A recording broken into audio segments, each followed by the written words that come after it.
మీ అందరిని చూస్తుంటే ఓ పెద్ద కాలేజీ నడుస్తున్నట్టు కొడుతుంది నాకు. నేను మీ అంతా చదువైతే చదువుకోలే అమ్మా, ఫస్టే చెప్తున్నా మీకు కూడా.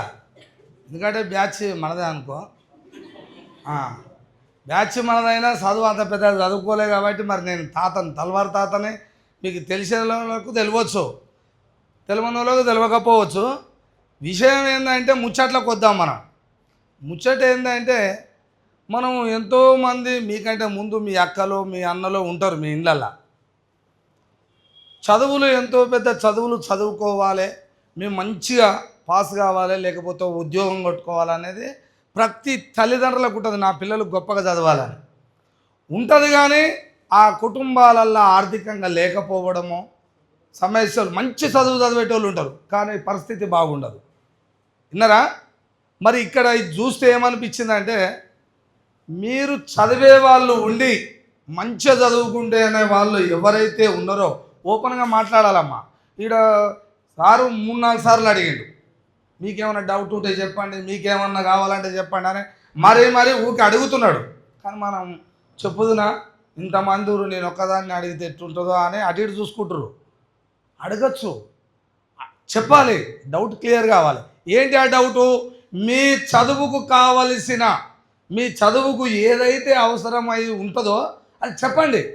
సార్ నాకు ఇది కావాలి, నేను ఎప్పటి నుంచో ట్రై చేస్తున్నా, ఇది నాకు కావట్లే. అందరికి ఉన్నాయనుకో, ఉన్నాయన్న వాళ్ళు ఓకే సరే అన్నయ్య మాకు ఇది కావాలి అన్నయ్య అని మీరు అడిగిరా. మీకు చేయడానికి ఇంత పెద్ద వ్యవస్థలో ఇది కాలేజీ లెక్క ఉంది, ఇది పేద కాలేజీ లెక్క కొడుతుంది నాకు. లక్షల రూపాయలు ఫీజులు కడితే ఇంత స్టూడెంట్ కూర్చుంటారు పెద్ద పెద్ద కాలేజీలల్లో. మరి ఈడ ఎన్ని లక్షలు కడితే కూర్చురు మీరు? ఈడ చెప్పండి, కట్టిరా? అలాంటివి ఏమైనా చేసిరా? అంటే కట్టిన వాళ్ళు సపోర్ట్ చేస్తలేరు, మరి చెప్తలేరుగా కట్టలేదు కట్టినమని. అందుకనే మీకు అలాంటి మంచి మనసున్న, చదువు ఎక్కడ దొరకదు, చదువు ఊకే రాదు. చదువుని ఒక ఆమె అంటది, చండూరు మండలంలో ఒక తల్లి, ముసలామె 70 ఏళ్ళు ఉంటుంది, నేను ఆమె దగ్గరే ఉంటాను కాబట్టి ఆమె అంటుందన్నమాట. ఏమన్నది? అయ్యా ఫలానా ఊర్లో 2 కొడుకులు కలెక్టర్లు అయ్యారు, 2 కలెక్టర్లు అయ్యారు. వాళ్ళు వచ్చిపోతే, వాళ్ళ నానమ్మ చనిపోతే వచ్చిపోతే 100 మంది పోలీసులు రావాలంటే ఆయనకు సెక్యూరిటీ వచ్చింది. నీకు 100 ఎకరాలు ఉంది కొడుక, 100 ఎకరాలు ఉంటే ఒక్కడన్నా రమ్మంటే వస్తాడా పోలీసు వాళ్ళు వెనకంగా?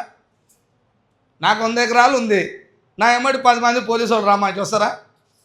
మరి అదే కలెక్టర్ చదివితే ఎంతమంది వచ్చారు? అగ్గో, చదువుకున్న విలువ అది కొడుక. అందుకని ఎప్పుడు చదవాలి? నా కొడుకులు ఇద్దరు చదివితే, ఒక ఆయన తక్కువ చదివినేమో లైన్ మ్యాన్ అయ్యిండు, ఒక ఆయన ఏమో హైదరాబాద్లో మంచి సారు అని చెప్పింది. చదువుకు అంత గొప్ప ఉంటుంది మనవడా అని నాకు చెప్పింది.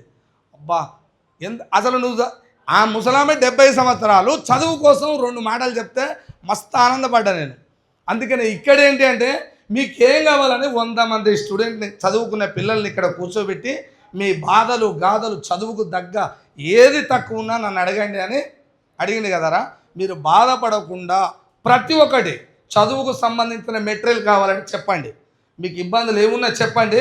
మిమ్మల్ని గొప్ప స్థాయికి ఇప్పుడు అందరూ 900 అంటే 900 కాదు, అంతేగా. 900కి ఎక్కువ వచ్చిన వాళ్ళు లేరు అంటే సగం మంది లేచారు, 800 అంటే లేచారు, 700 అంటే లేస్తున్నారు కదా. అంటే మంచిగా చదువుతున్నాయి కదా. ఇంకా గొప్పగా చదివి ముందుకు వెళ్ళాలనేది తపన. ఎవరన్నా తక్కువ రావచ్చు, వస్తాయి మార్కులు అన్నప్పుడు 9, 8, 7 కాదు 500 వచ్చిన వాళ్ళు కూడా ఉండొచ్చు. 500 రావడం అనేది కాదు, తన కెపాసిటీ అంతవరకు ఉన్నది. పరిస్థితి ఇంకా కుటుంబ పరిస్థితి, లేకపోతే చదవకపోవడమా, నెగ్లెక్ట్ చేయడమా ఉంటాయిగా. వాళ్ళందరూ ధైర్యంగా చెప్పుకోవాలి. ఎందుకు?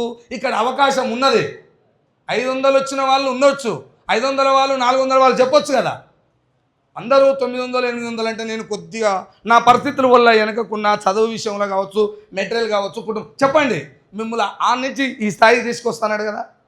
మీ అందరికీ చెప్తున్నా నేను. ఎందుకంటే మనకు చదువు గురించి మోటివేట్ చేసి చదువుకు చెప్పారమ్మా. ఈ దేశంలో రాష్ట్రంలో అంతా తెలుసు నాకు. చదువుకు ఎంకరేజ్ చేసే వాళ్ళు ఉండరు. ఇంకేదైనా కావాలంటే చెప్పండి నేను ఉన్నా అంటారు. చదువుకు చెప్పేటోడు ఎవడు ఉండరు. నేను అట్నే మాట్లాడుతాను, ఎవరు ఉండరు. వ్యక్తి దొరికిండు, దీని ద్వారా మీరు ఏం అడుగుతారో అడిగి చదువుకు ముందుకు పోవాలని నేను కూడా కోరుతున్నా తల్వార్ తాతగా. ఓకేనా? మీరు అడగకుంటున్నారా అనుకో మరి నేను ఊకోను. మీకు ఇంత మంచి అవకాశం ఇచ్చిన అన్నయ్య మీ ముందు ఉన్నాడు. మీరు ఎట్లా వినియోగించుకుంటారో వినియోగించుకోవాలి. వినియోగించుకున్న తర్వాత చదువును వేస్ట్ చేసి ఇంత అవకాశం ఇక్కడ పొందిన తర్వాత మీకు మెటీరియల్ కావచ్చు, ఇంకా ఏదైనా కావచ్చు చేయడానికి అన్నయ్య ఉన్నాడు. ఆ తర్వాత ఏదో ఒక సంవత్సరం అయిపోయింది, వీళ్ళు పెట్టిందని చెప్పిర్రు, చేసిర్రు, ఆ తర్వాత నేను వదిలేస్తా. దానికి న్యాయం చేయాలి, ఆ గౌరవాన్ని ఇవ్వాలి. అంటే మీరు గొప్ప స్థాయికి వెళితేనే చేసిన పనికి ఆయనకు గర్వంగా ఉంటుంది, అన్నయ్యకు గర్వంగా ఉంటుంది. మీరు బాగుపడి ఉద్యోగాలు చేస్తే మీ తల్లిదండ్రులు అడుగుతారు అప్పుడు నా పిల్లలు గొప్పగా ఉన్నారు అని. ఆ పనిని చెయ్యాలి కానీ వేరే వేరే చేయొద్దని నా మనవళ్ళకి మనవరాళ్ళకి ఎందుకు చెప్తున్నా ఈ మాట అంటే, సమాజంలో ఫోన్ వచ్చింది, ఫోన్ మంచిదే, 99% వేరే కూడా ఉంటుంది, దానివల్ల వేరే కావద్దు. చదువుకునేవాడు చదువు నీ స్టేజీ కొన్ని సంవత్సరాలు ఉంటుంది. చదువు ఎప్పటికైనా చదవచ్చు, కానీ ఎప్పటికైనా చదువుతాను కాదు, కొన్ని సంవత్సరాల వరకే ఉంటుంది. ఆ స్టేజ్ దాటిపోయినాక వేరే వ్యవస్థకి వెళ్ళాల్సి వస్తుంది. కాబట్టి చదువును నెగ్లెక్ట్ చేసి ఏదో అట్రాక్ట్ ఉంటాయి అన్నీ. ఈ వయసు ఈ ఏజ్ అదే. ఎందుకు చెప్తున్నా జాగ్రత్తగా వినండి. ఆ ఏజ్లో ఈ చదువునే కొనసాగించాలి, చదువునే ముందుకు తీసుకుపోవాలి.